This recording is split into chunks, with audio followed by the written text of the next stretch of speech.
செம்பாலப்பாக்கம் ஏரி திறப்பிடிக்கு வந்து மக்களின் பிரதிநிதியா செல்வ பெருந்தகை வந்து சாதியின் ரீதியில வந்து அழைப்பு எடுக்கலாம்னு சொல்லிட்டு அதிகாரிங்க சொல்றாங்க அழைப்பு எடுக்கலாம்னு சொல்லிட்டு. நீர்வளத்துறை வந்து உங்க முதல்ல ஒரு செல்வ பெருந்தகை போன்ற ஒரு அரசியல் கட்சி தலைவர் இப்படி சொன்னதுக்காக நான் வருத்தப்படுறேன். பொதுவாக உண்மை என்ன தெரிஞ்சு பேசணும். பருவமழை மூடி மறுபடியும் பருவ துவக்க நேரத்தில் மேட்டூர் டேம் திறந்து நிரம்பி இருந்தால்தான் சீஃப் மினிஸ்டர் வந்து திறப்பார்.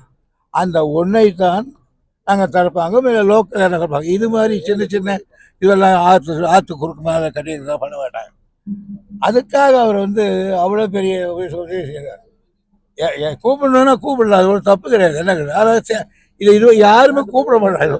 ஏரியா நான் கேட்குறேன், காவேரி பாக்கம் ஏரி கறக்கிறது பண்ணுறாங்களோ அது மாதிரி அது தேங்கியிருக்கு. அதை கொண்டு வந்து இப்படி ஒன்று செய்திருக்கார். அங்கே ஒருத்தங்கிறான் இங்கே ஒருத்தங்கிறான். நான் ஒன்று சொல்கிறேன், அங்கே ஒருத்தர் இருக்கான், அவனால் தான் இதை சொல்ல